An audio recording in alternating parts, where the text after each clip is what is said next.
guys, so today I'm doing an essay proposal for my course CT280, Popular Culture and Meaning.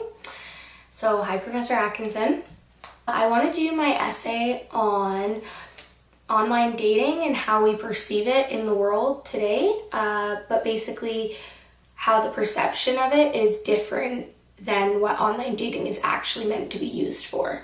So questions that I'm going to ask are, is Tinder only used for hookups, or do people use it to find relationships as well? And how has dating evolved over time? So basically, if I was to look at how my grandma dated compared to how we date today, what would the differences be? So the sources that I found for this are 3 articles. So the first one's called Love Me Tinder, Untangling Emerging Adults' Motivation for Using the Dating Application Tinder. This article is by Sindy, Sumter, Laura Vandenbosch, and Lois Ligtenberg. Sorry if I butchered that. So this article basically looks at a study that's conducted of 18 to 30-year-old male and females. This study was conducted on Dutch emerging adults. So it wasn't done in America, but I feel like the results will still apply. Basically, the study was a questionnaire that was posted to 2 people's social media platforms, and it was shared with their immediate friends. So now I think that might have been a bit of a bias because obviously they know who they're sharing it with, they know who's going to be giving them their responses. So I think that might have put a bit of a bias on the study, but I still think that it'll be quite relevant. And in the article, it talks about the 6 motivations to using the dating app Tinder. So those motivations are love, casual sex, ease of communication, self-worth validation, thrill of excitement, and trendiness. So I think those are all really prevalent to why people might use that app. So I think that would be a good article because it definitely has some useful and relevant information. The next article that I'm going to look at is Screened Intimacies and the Swipe Logic. This article is by Gabby David and Carolina Cambray. So this article, basically what it does is it provides a good breakdown and explanation of what the app Tinder is.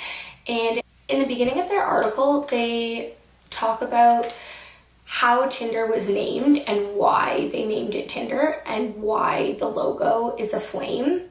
And I think that was really interesting because they basically connect it back to how actual fires are started, Tinder, kindling, things like that. That's the base start of a fire, and that's what creates the spark, and that's what they were going off of with this idea. So I think that was really cool, and that kind of gives a better background of the purpose of the app instead of how it should have been perceived. It talks about the ways in which we actually perceive the app in our society, and then the ways that it's also used.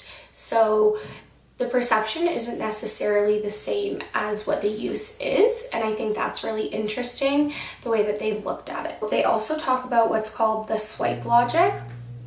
This basically looks at why somebody would swipe left or right, because if you don't know how the app Tinder works, basically someone's photo will come up, it'll give you their name and their age, and you swipe right if you like them, and you swipe left if you don't.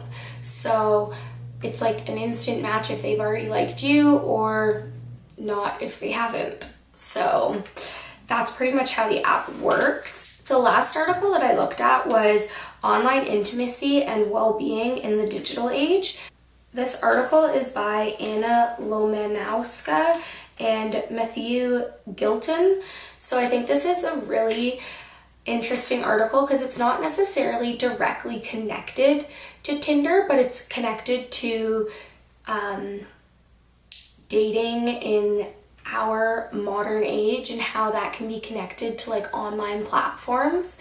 So I think this is good because I think it does talk about Tinder and other dating apps such as Plenty of Fish and eHarmony, which is a site, but I think they have an app as well.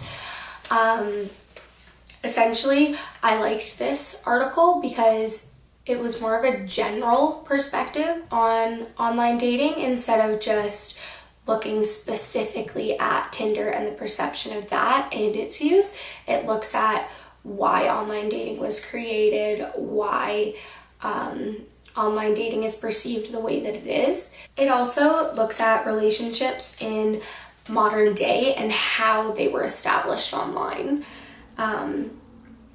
Not only that, but it looks at the different aspects of online intimacy. So it'll look right from the beginning. So say we were looking at Tinder, it looks right from that moment when you match up until, say, you were dating kind of thing.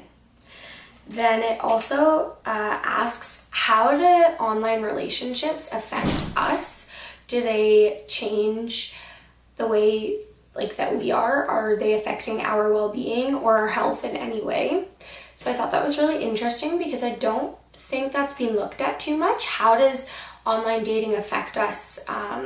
Does it affect your self-esteem? So basically, I want to know from this article, do online dating apps affect your self-esteem in the way that you look at yourself, and in what way does that affect your well-being and your health? Does it affect your mental health? Does it affect your actual health? Those are the articles that I hope to look at in my essay. Thanks for watching, Professor Atkinson. I hope you liked my proposal and hopefully you'll approve it.